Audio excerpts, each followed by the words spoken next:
Hello, y'all, and welcome back to our reaction channel. Today we'll be continuously listen to Leticia Stauch, um, her day 13 interview with the detective, and it looked like he seemed like got a little frustrated.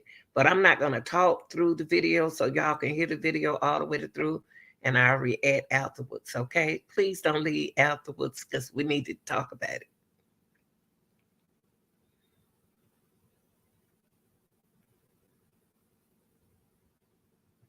If there is a delay here at the courthouse. If it says that there is a 2 hour delay, be here at 10 o'clock instead of 9 o'clock. Um, so not 11 o'clock, 10 o'clock. Um, that should resolve that issue. I think it's primarily supposed to get more in the mountains and North Palmer Divide. I don't know how many of you may be up near that area, so just keep an eye on that. And then I have the question that you've all heard before. Has anything occurred since we were last together that causes any of you to believe you could not continue to serve as a fair and impartial juror in this case? If so, please raise your hand. No response.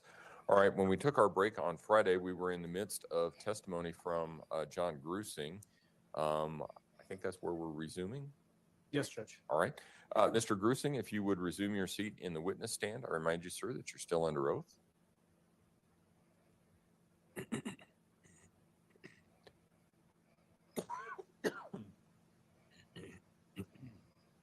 And we don't need it just yet, Judge, but at some point here in just a minute or so, we're going to need these screens turned on as well.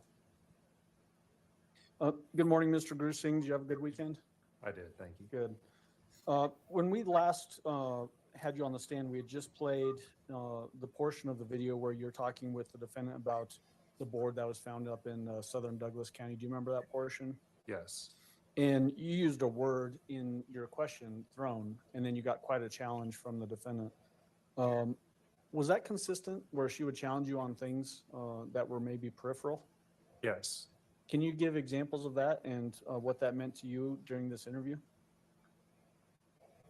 Well, she used words like she was giving us keys, and then if I wasn't correct on my guesses, which I had asked her not to have me guess since I didn't know all the answers, she would get upset if I didn't guess correctly on whether it's Gannon's location or what she was doing when her phone was off, those sorts of things.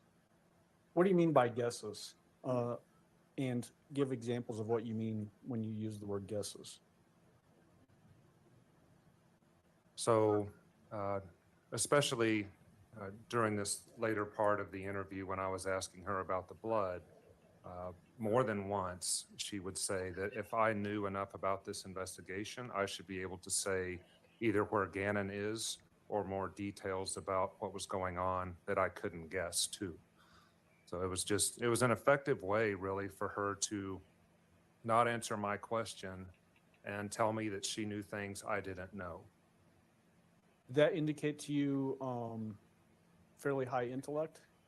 It did, and forward thinking, and that she knew that the questions that I was asking her would require a difficult answer, and so she was requiring the same out of me, something that was actually impossible for me to answer because I didn't know what she knew. And as it relates to that, are you talking about Gannon's location at this particular time? Yes. Okay.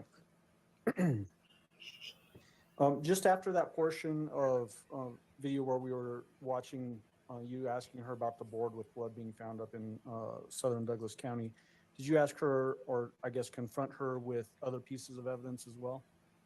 Yes. All right. So the next section we're going to play is a shorter section. It's at 4 hours, 7 minutes, and 13 seconds through 4 hours, 10 minutes, and 13 seconds.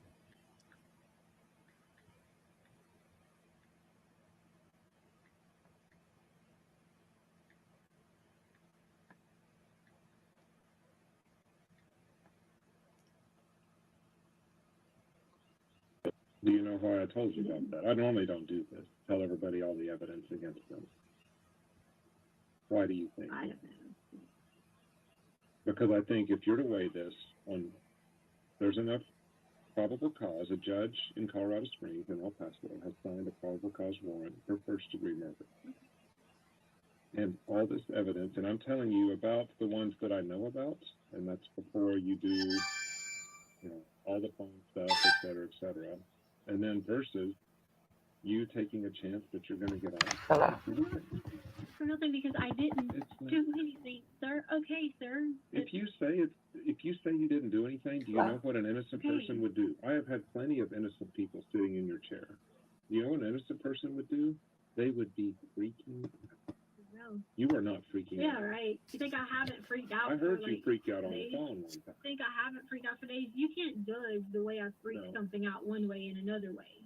I have had the wrong person in a room like this before, Okay. and trust me, if they had any idea who did it, they would tell me. Okay, well, That makes no sense. I And guess no that's jury what will you- buy, no jury's going to buy Okay.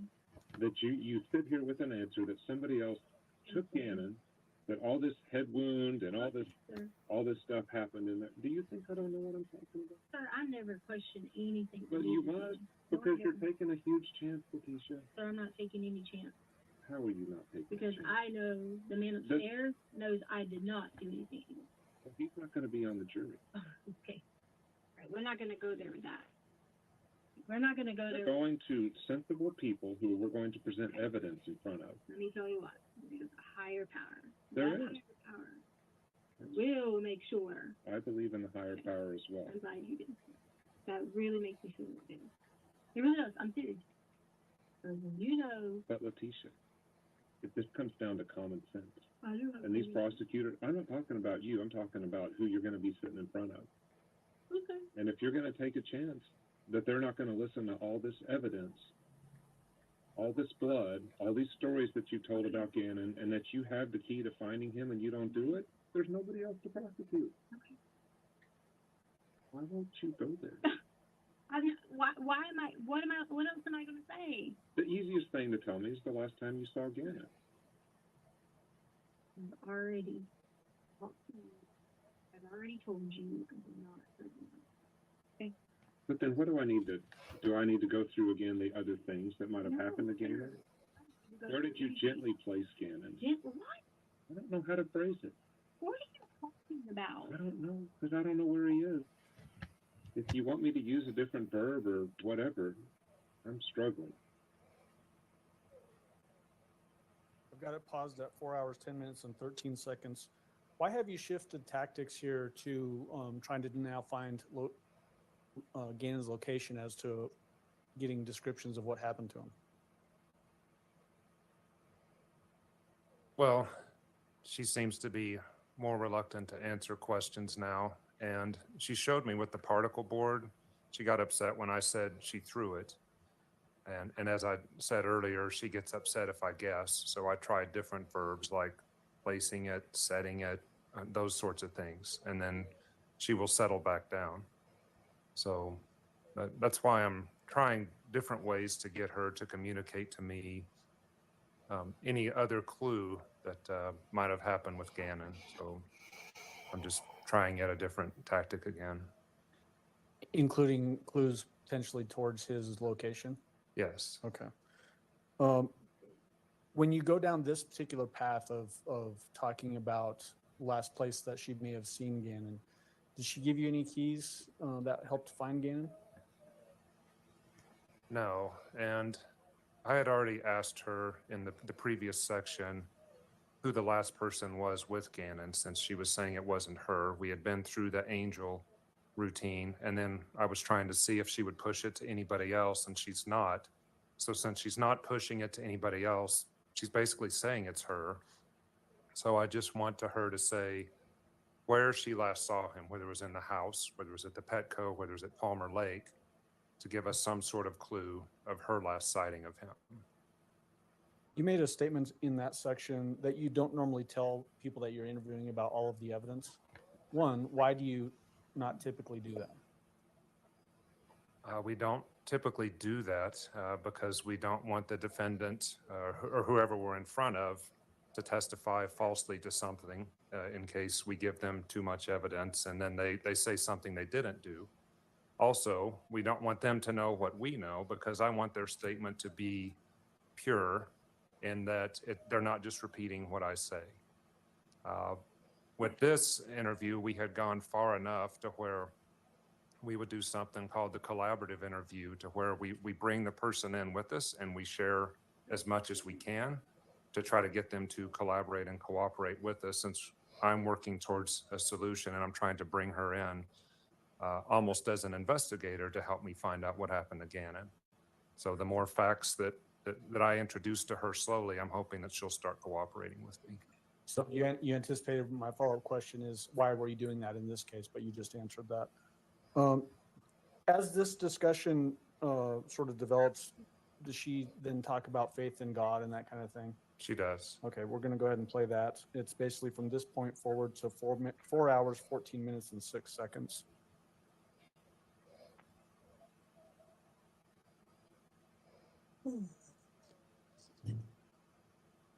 Leticia, this is not about you. You're the one caught up in it, though. You're the one with all the evidence stacked against you. Well, Help yourself right now. myself. Why would you not? Help myself. But tell me what happened. So what happened? Well, The way you I described. wanted to stand up for a moment. Absolutely. The wounds that you described to him don't even come close Okay, to the okay, blood and the. then if that's what you think. Then No, it's not. Okay, This is what people that do this for a living tell me. okay, Again, I wasn't there, but a little gash on his head okay, sir. doesn't explain at all that stuff that's in there. Okay. But do you want to go with that? Because when you walk out of here, the last thing on record you're going to have is what you told me. And I would love to be your storyteller. Okay. I would love to tell the true story. It will help you.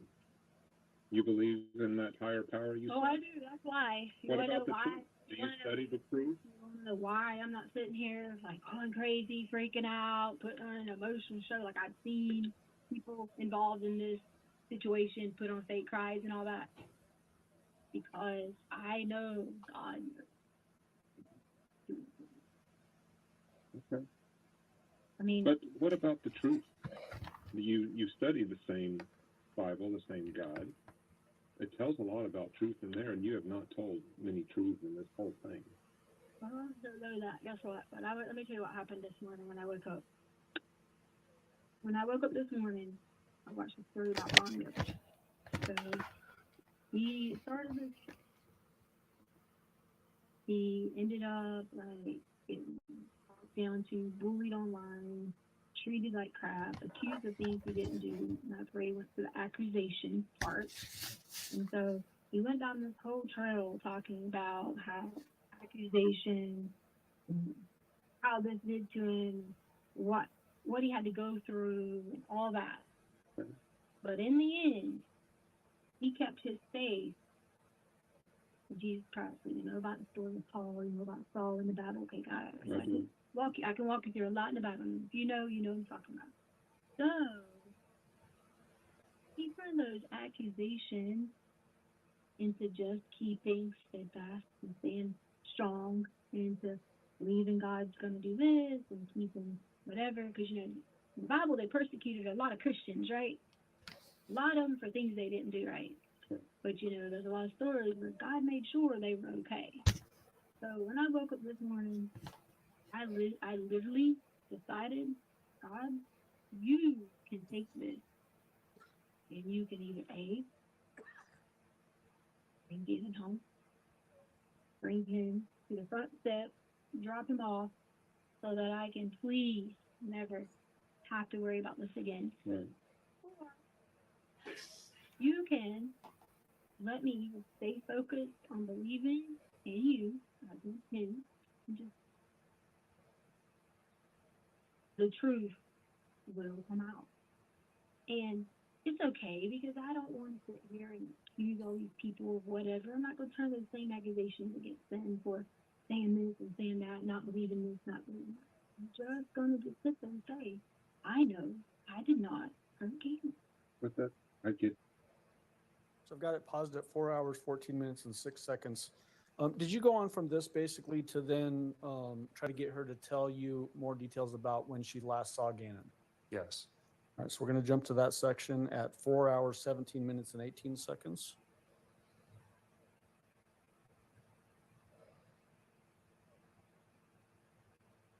and we will play through 4 hours, 20 minutes, and 3 seconds.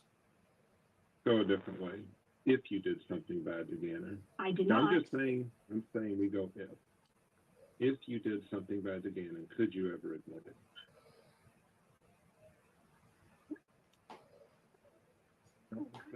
I'm not going to go. This is not a trick. But I'm not going to go answer that question because I did not do anything bad. The reason why I ask you that is the people that I've worked with are actually put in prison for life. I've told them, and I've told people, the families of these victims, I said, if you put Harold in a room and you take everybody else out, we have absolute evidence that he pushed his wife off a cliff and that he dropped a car on his little wife, and he was convicted. I said, even if you clear everybody out and you just have Harold in a mirror, Harold was a godfather, Christian like he was. I said he could never admit that he did that to either wife. Well, I'm sorry that, what's his name, Harold? Harold is that type of person. Because a God follower, I'm not judging him, I'm saying, in order for you, you have to repent your sins to God, okay? You have to put yourself there. And in order to repent your sins to God, it means also you have to lay them all down on the cross. And like, my sins are laid down. It is not involving hurting, harming, killing me. So I'm sorry that Harold or whatever his name is has like a different approach. Well, I think you have probably a more serious problem than Harold does. You know where an 11-year-old is, and I am here telling you we could go find him, and you are not giving us his location, alive or dead. So what Harold did was push a 50-year-old woman off a cliff. It was an awful thing, and the parents hated losing Tony. But Tony had lived a full life, as full as you can till 50. It was still tragic. Gannon's 11. Gannon. That doesn't matter age. Yeah, you're right. It's tragic, right? Yeah. You just said And that. if you had the answer, you would give it to us. I don't know where he is. But you won't answer my question about the last time you saw him. Listen, sir, anything I say to you, you're not going to listen to me. You're going to take. I'm not going to twist things, Leticia. To be honest with you, I can give you speculation. Okay, give me with everyone speculation. else. Please. I can give you I'll take speculation. speculation. Speculation is being alive. Speculation is being with someone who is not willing to hurt him until they get something they want. Why wouldn't they make a demand then? Why would they hold an 11-year-old kid? That's more sadistic. So as we talked about, we stopped it at 4 hours, 20 minutes, and 3 seconds. Why did you start this section out with asking, could she admit it? What was in your mind when you asked that question? When it's a familial matter and someone that you really care about is the person that you've harmed. I haven't yet had someone who's admitted to me that they were responsible for that harm or homicide. And so that's why you're asking that particular question? Yes. Okay. And then does it devolve back into now he's been kidnapped by some group? Yes. Did you then confront her again about the blood on the wall? Yes. Did she bring up a miscarriage that she apparently had had sometime prior? She does. All right, let's watch that section. It starts at 4 hours, 21 minutes, and 47 seconds and goes through 4 hours, 23 minutes, and 47 seconds. And Your Honor, Mr. Allen, All right.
Okay, so let's see what's going on, y'all. Let me skip it a little bit, okay? Because I don't want to mess the trial up for y'all. Let's see.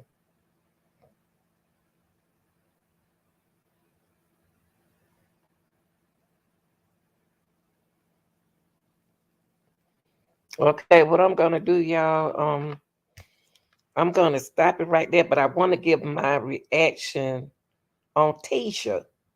Now, y'all, Miss Tisha Stauch, she is not going to give y'all the information that you all want.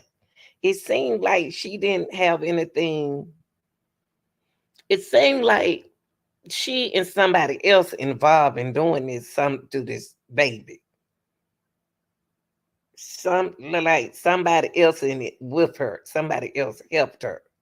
What do you all think? Y'all think she did it alone, or did she have somebody help her and they didn't know that they were helping her doing what she do? You know what I mean?